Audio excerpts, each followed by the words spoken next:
We journalists don't often go back. Bosnia, Rwanda, Chechnya.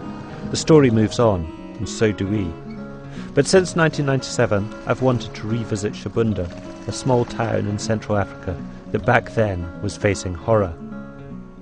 This is the Eastern Congo, and what happened was that an undocumented massacre took place, one that I believe happened at this river and involved up to 120,000 people. The murdered were from this camp near Shabunda. Westerners had little sympathy for these people because many of them were responsible for the Rwandan genocide of 1994. But there were also women and children, hungry, exhausted, and miserable.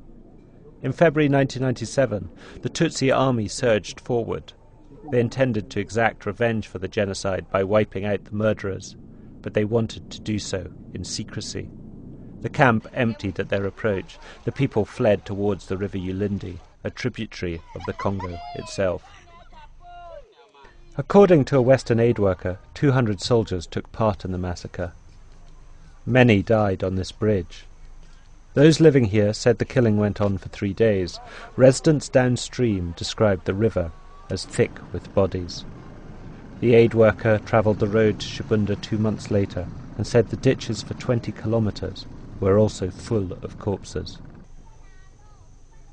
I wanted to hear the story from those who lived near Shabunda. Constantine Kaliki was there. Il n'y avait pas le temps d'enterrer les gens parce que la population s'est faufilée, s'est cachée dans la forêt. Il y avait des cadavres qui sont déposés par-ci, par-là dans la rue, et donc dans la forêt, et des cadavres mangés par des oiseaux, et si on a vu d'autres cadavres, et en passant, on voit des cadavres. Il y avait beaucoup de cadavres.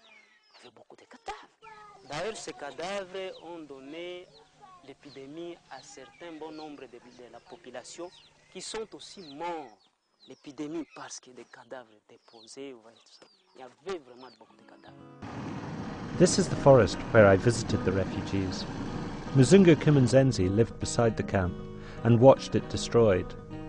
By the UN's figures, countrywide, there may be as many as 200,000 Hutus missing, but Mzungu said no one has bothered to ask. And all the refugees who were being in the camp were being killed.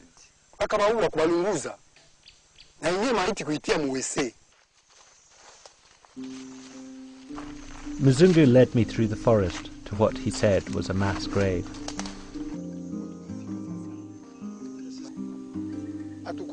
Hatukuwa na ile mafikiri ya kusabia watu paski hatukujua kama watasabiliwaka au hawatasabiliwaka. Si mie mikono yangu hii njoo inazika. Mikono yangu. Mie mikono yangu hii. Njoo ilikuwa inazika. A consequence of genocide is that the horror spreads outwards. The residents of Shabunda watched the killing from the sidelines, but soon the brutality would be visited on them. Hutu survivors took to the forests and began to prey on the town. The massacre was just the beginning. Rape now became the primary weapon. Helen Bampo was among the many who suffered. Niliingia kama paske kwa nilikuwa victime. Kisha nikaona niinue jina mwanamuke. Kudefendre dignité ya mwanamuke, peut-être vite nezo tumaliziki. Unaona? Ifo baheshimie mwanamuke hivi ni mtu. Ndio maana nipendaka tulalamike bangine inchi basikivi, shie tuko mumagumu hapa Shabunda. Tukalalamika, tukafama kontakte, na hivi tukaona organizasyon ya kutunza wale batu ikakui. Paske ilikuwa hivi tuko hapa hauti ikala. Na harufu mubaya ya mwanamuke. From what I've read, it was women of all ages. Is that true? Bakimu gani? Sans exception.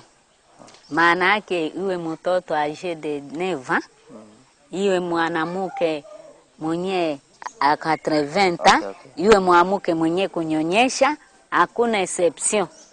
Ni mwanamuke tu, sans exception. Bana violer en plein air comme ça. Le Mali est là, la population en train de produire. So far this year, 4,500 rapes have been reported in the eastern Congo, and at a time when a peace of sorts is finally coming to Shabunda. A new national army has been formed, taking account of all the factions. 11 years ago, I fled the advancing Rwandan army on this same Red Cross plane, as the agency's small team left the refugees behind. Today the plane has returned with a happier cargo. These young men were child soldiers.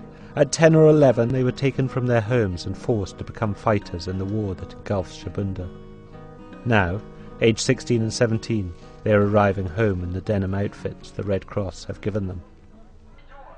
The most extraordinary thing about these scenes is that these boys have committed crimes, often against their own people. They were taken by the militias that preyed on Shabunda from the forests. Yet they're being welcomed home and forgiven.